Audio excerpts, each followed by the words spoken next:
예수 믿고 복 받자. 그게 기복신앙이에요. 예수 믿으면 복 받는다. 예수 믿으면 잘 된다. 여러분, 이게 좋은 소리 같지만 틀린 얘기예요. 예수 믿으면 복 받는 게 아니에요. 예수 믿는 게 이미 복 받으신 거예요. 여러분, 기독교는요, 인본주의적 인간 중심의 종교가 아니에요. 근데 오늘날도 그런 믿음이 얼마나 인기가 있는지 몰라요. 여러분, 시중에 나온 책들 보세요. 뭐 예수님 믿었더니 잘 됐다, 뭐 사업 성공했다, 뭐 성적이 올랐다, 이런 책들이 얼마나 많이 팔려요. 여러분, 그런 게 기독교가 아니라는 겁니다. 그거는 하나님을 이용하는 가짜 신앙입니다. 그거는 하나님을 빙자하여 자기 숭배하고 있는 겁니다. 제가 하루는요, 어떤 기독교 고등학교에 부흥회하러 갔습니다. 근데 그 부흥회 시작 전에요, 제가 교무실에 앉아있는데요, 학교 게시판에 서울대 몇 명, 고대 몇 명, 제가 물끄러미 보고 있으니까 교장님이 때는 이때다 자랑하시는 거예요. 목사님, 우리 학교는 하나님의 축복을 많이 해주셔가지고 애들이 좋은 대학 참 많이 갔습니다. 제가 얼마나 화가 났는지 몰라요. 속으로 이랬어요. 빨리 설교 시간 왔으면 좋겠다. 설교 시간. 드디어 설교 시간이 왔어요. 강단에요, 4,000명이 앉아있었어요. 전교생이 다 모였어요. 제가 질문을 던졌습니다. 사랑하는 여러분, 좋은 대학 가는 게 하나님의 축복입니까? 갑자기 조용해졌습니다. 제가 두 번째 질문을 던졌습니다. 만약에 좋은 대학 가는 게 하나님의 축복이라면 상대적으로 안 좋은 데 가면 저주받았습니까? 좋은 대학을 가도요, 예수가 축복이에요. 상대적으로 안 좋은 데 가도요, 예수가 축복이에요. 그게 기독교예요. 저와 여러분이 섬기는 하나님이 고작 우리의 소원 하나 들어주는 신이십니까? 하나님이 진이에요? 우리가 섬기는 하나님은요, 우주 만물을 창조하신 가장 높으신 만왕의 왕이십니다. 근데 그런 하나님을 인간 수준으로 축소해버려가지고 우리 소원 안 들어주면 삐지고, 기독교는요, 내가 십자가의 복음으로 새로워져가지고 하나님의 영광을 위해 살아가는 종교입니다. 가짜 믿음은요, 결국 하나님을 섬기는 게 아니라 하나님을 이용하여 나를 섬기는 거예요. 하나님을 위해 살아가는 게 아니라 하나님을 이용하여 나를 위해 살아가는 게 가짜의 특징이에요. 그럼 여러분, 예수 믿는 게 뭘까요? 지독하게 나밖에 모르는 내가, 나를 위해 사는 내가 왕인 내가 나의 죽음을 만나는 것이다. 끔찍한 사건이에요. 예수 믿는 게. 나밖에 모르는 나를 위해 살고 싶은 내가 죄인인 내가요, 나의 죽음을 맞닥뜨리는 사건이 기독교의 시작이에요. 내가 그리스도와 함께 십자가에 못 박혔나니 그런즉 이제는 내가 사는 것이 아니요 오직 내 안에 그리스도가 사시는 것이라. 이런 무서운 진리를 만나는 게 우리 인간의 본능과 정면으로 충돌하는 사건이 예수 믿는 사건이에요. 그 사건을 만날 수 있게 되시기를 축복합니다.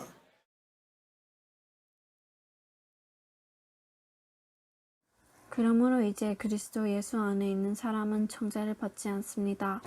그것은 그리스도 예수 안에서 생명을 주시는 성령의 법이 죄와 사망의 법으로 여러분을 해방시켰기 때문입니다. 율법이 죄의 본성 때문에 연약하여 할 수 없었던 것을 하나님께서는 죄를 없애기 위해 자신의 아들을 죄 있는 사람의 모양으로 보내심으로써 행하셨습니다. 하나님께서는 죄인들 속에 거하고 있는 죄에 대해 유죄 판결을 내리셨습니다.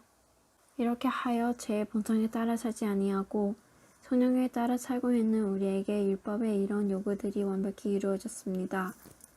죄의 본성을 따라 사는 사람들은 죄의 본성이 바라는 일을 생각하지만 성령을 따라 사는 사람들은 성령이 바라시는 일을 생각합니다. 죄의 본성에 지배를 받는 사람의 생각은 죽음이지만 성령의 지배를 받는 사람의 생각은 생명과 평강입니다. 죄의 본성이 생각하는 것은 하나님을 거스르는 것입니다. 그것은 하나님의 법에 복종하지 않을 뿐 아니라 할 수 없습니다. 죄의 본성이 지배를 받는 사람은 하나님을 기쁘시게 할 수 없습니다. 그러나 하나님의 영이 여러분 안에 계신다면 여러분은 죄의 본성의 지배를 받지 않고 성령의 지배를 받게 됩니다. 누구든지 그리스도의 영이 없는 사람은 그리스도께서 속한 사람이 아닙니다. 반면 그리스도께서 여러분 안에 계신다면 여러분의 몸이 죄 때문에 죽은 존재이지만 여러분의 영은 의 때문에 살아있습니다. 예수님은 죽은 사람들 가운데서 다시 살리신 분의 영이 여러분 안에 살아계신다면 여러분 안에 계신 그분의 영으로서 여러분의 죽은 몸도 살리실 것입니다. 가장 좋으신 성령님이라는 제목으로 하나님의 말씀 함께 나누도록 하겠습니다. 오늘 본문에서 바울은 성령님이 누구신지에 대해서 쓰고 있습니다. 결론부터 말하자면 오늘 설교의 제목처럼 성령님은 가장 좋은 분이십니다. 왜 가장 좋은 분이실까? 첫 번째로 성령님은 우리를 죄와 죽음으로부터 해방시키시기 때문입니다. 어떻게 그 일을 하실까요? 바로 그리스도 예수 안에서 그 일을 하신다고 바울은 기록하고 있습니다. 더 자세하게 말하면 하나님께서 우리의 죄를 없애기 위해 자신의 아들 예수 그리스도를 죄 있는 사람의 모양으로 이 땅에 보내셔서 십자가에 달려 죽게 하시기까지 우리의 죄를 용서하시고 사랑해 주심으로 예수 그리스도가 행하신 일을 통해서 그 일을 하신다고 말합니다. 두 번째로 성령님은 우리를 다스리시는 분이십니다. 성령님은 우리를 죄와 죽음으로부터 해방시키신 후에 자유롭게 하신 후에 우리를 다스리십니다. 여기서 우리가 함께 좀 더 깊게 생각해 볼 필요가 있는 것은 자유란 무엇인가? 라는 질문인데요. 자유, 듣기 좋은 말이죠. 내가 원하는 대로, 하고 싶은 대로, 갖고 싶은 것, 사고 싶은 것, 먹고 싶은 것, 모든 것을 마음대로 하는 것을 떠오르게 하는 말입니다. 그런데 하나님께서 성경을 통해서 우리에게 말씀하시는 자유는 이런 뜻을 가진 말이 아니에요. 하나님께서 말씀하시는 자유는 바로 죄로부터의 자유입니다.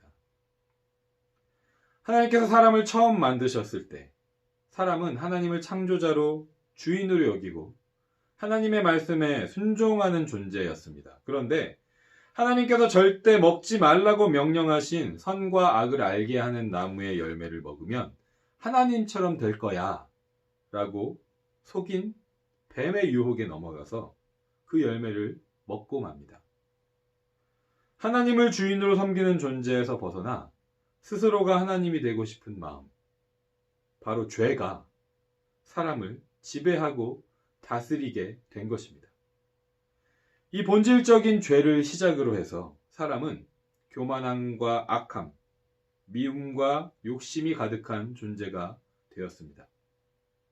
죄의 지배 아래에 있게 된 사람은 하나님과 사람 앞에서 교만하고 악한 말과 행동을 멈추지 않게 되었고, 미움과 욕심에 이끌려서 서로를 괴롭히고 다치게 하고 죽이는 관계를 맺고 살아가게 되었습니다. 이것이 바로 사람이 죄의 지배를 받게 된 결과인 것입니다.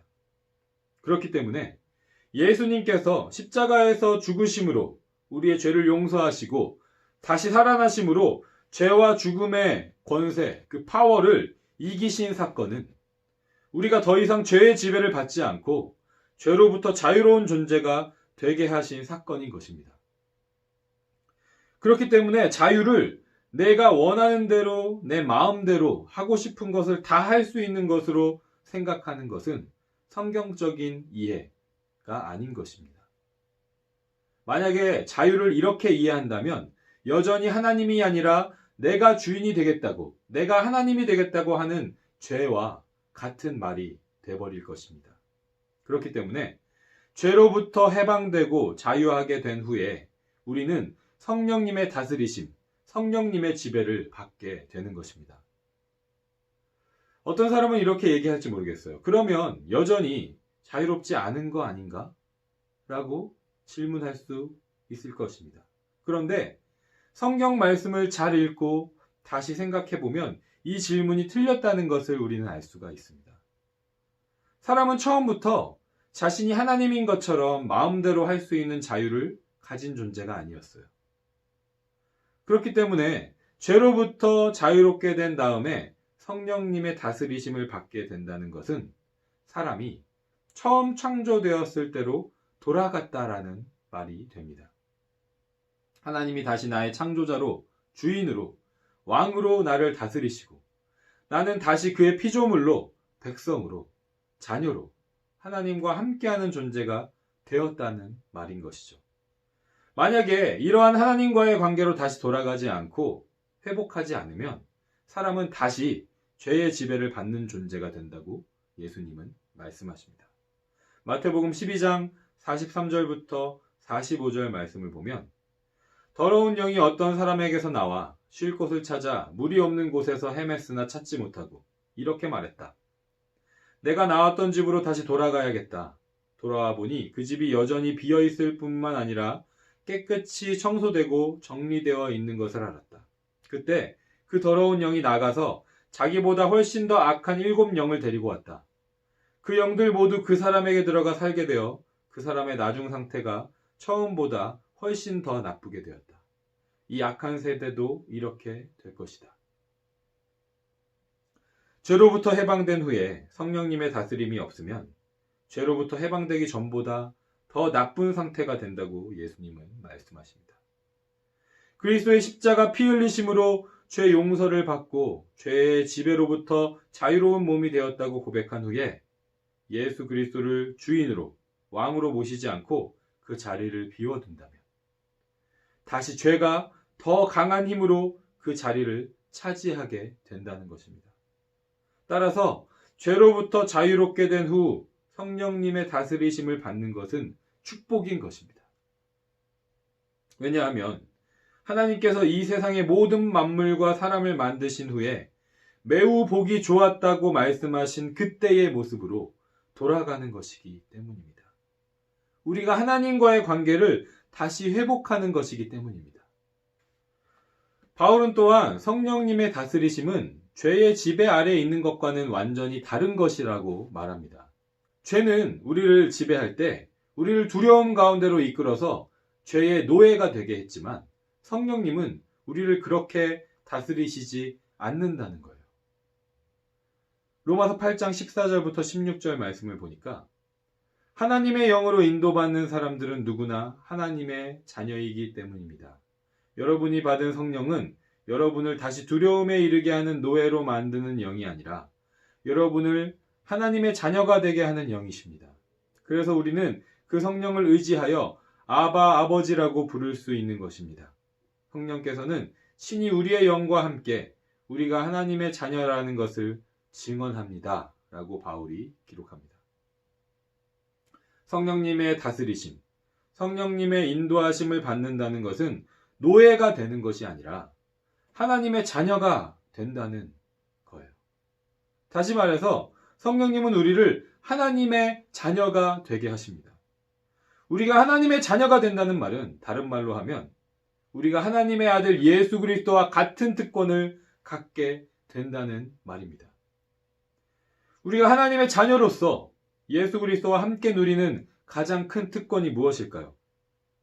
오늘 본문에서 발견할 수 있는 성령님께서 하시는 세 번째 일이 무엇인지를 알면 이 질문에 대한 답을 얻을 수 있습니다. 세 번째로 성령님은 우리에게 생명을 주십니다. 이 생명은 예수 그리스도의 생명인 거예요. 십자가에 달려 죽으셨다가 다시 살아나신 부활의 예수 그리스도. 성령님은 그 영원한 생명을 우리에게 주시는 분이십니다.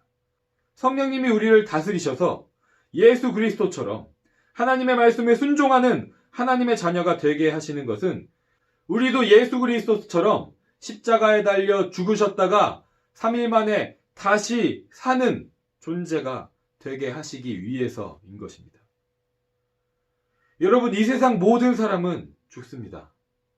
언제 죽을지를 우리가 알지 못하지만 언젠가는 모두 다 죽음을 맞이한다는 것이죠. 죽음을 피할 수 있는 사람은 없다는 거예요. 하나님을 믿고 예수님을 주로 고백하는 크리스천들도 다 죽습니다. 그런데 크리스천들, 하나님의 영, 그리스도의 영의 지배를 받는 사람들, 성령님의 다스리심을 받는 사람들에게 약속된 것이 있는데 그것은 바로 부활, 다시 사는 것입니다. 예수님께서 몸소 보여주셨던 것처럼 십자가에 달려 죽으셨다가 3일 만에 다시 살아나셨던 것처럼 성령님의 다스리심을 받는 우리는 다시 살아나게 되는 줄로 믿습니다. 영원한 생명을 가지고 영원한 하나님 나라의 백성으로 아들, 딸로 살게 되는 것입니다. 우리가 계속 말씀을 통해서 보고 읽은 것처럼 성령님은 하나님의 영이시고 예수 그리스도의 영이십니다. 성령님이 바로 하나님이시고 예수님이시라는 말이죠. 그런데 우리는 하나님, 예수님에 대해서는 많이 듣고 잘 아는 것 같고 하나님의 이름을 부르고 예수님의 이름을 부르면서 기도도 하는데 성령님에 대해서는 잘 모르고 잘못 이해하고 있는 경우가 많이 있는 것 같습니다. 방언을 하게 하고 신비한 것을 경험하게 하는 어떤 힘 정도로 성령님을 생각하고 있을 때가 있다는 것이죠. 그런데 분명한 것은 성령님은 바로 하나님이시라는 것입니다. 성령님은 예수님이시라는 거예요. 하나님께서 우리를 창조하시고 하나님의 백성, 하나님의 자녀 삼으심으로 우리를 다스리신 것처럼 성령님은 우리를 다스리시는 분이십니다. 예수님께서 십자가 피 흘리심으로 우리를 죄와 죽음에서 구원하시고 자유케 하신 것처럼 성령님은 우리를 죄로부터 자유롭게 하시는 분이십니다. 그리고 성령님은 부활하신 예수 그리스도 안에 있는 영원한 생명을 우리에게 주시는 분이십니다. 그래서 우리는 사도신경에서 고백하는 것처럼 우리의 믿음을 이렇게 고백합니다. 나는 성령을 믿으며 거룩한 공교회와 성도의 교제와 죄를 용서받는 것과 몸의 부활과 영생을 믿습니다. 삼위일체로 존재하시는 하나님, 트리니티, 트라이온 갓, 우리 하나님은 성령님으로 지금 우리와 함께하고 계십니다. 성령님은 교회가 거룩한 모임이 되게 하십니다. 성령님은 성도들이 그리스도의 사랑으로 한 몸을 이루고 교제하게 하십니다. 성령님은 예수 그리스도의 십자가 사랑을 통한 죄의 용서가 교회 안에서 성도들 사이에서 이뤄지게 하십니다. 성령님은 성도 한 사람 한 사람이 부활하신 예수 그리스도의 사랑과 용서로 완성된 영원한 하나님 나라의 백성으로 살아가게 하십니다. 그래서 하나님의 영, 그리스도의 영, 성령님은 가장 좋은 분이십니다. 그런데 우리는 성령님을 구하면서 기도하고 있습니까?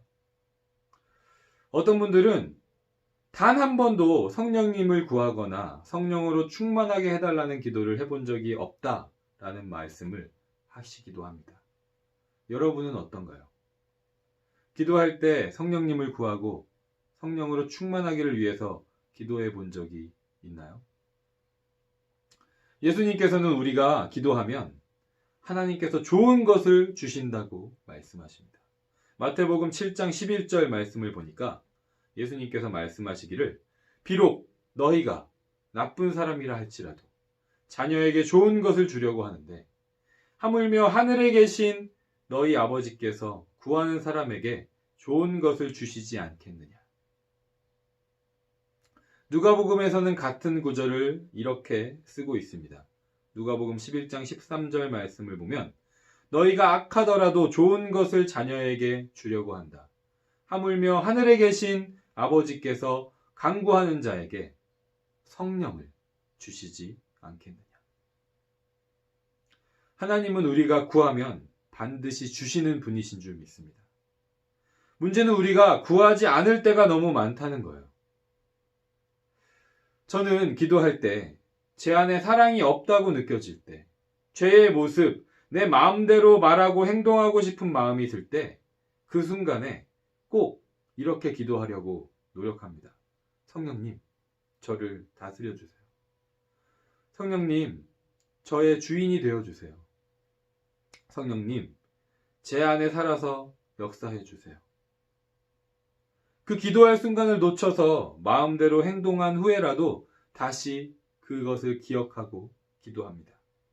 그러면 제 안에 없었던 사랑, 제 안에 없었던 하나님의 말씀, 제 안에 없었던 순종하는 마음이 생기게 되는 것을 경험하게 됩니다.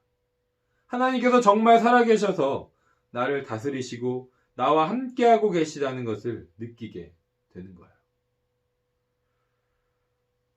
하나님께서 약속하신 가장 좋은 성령님을 구하는 우리 엎드림 학생부 한 영혼들 되기를 간절히 소망합니다.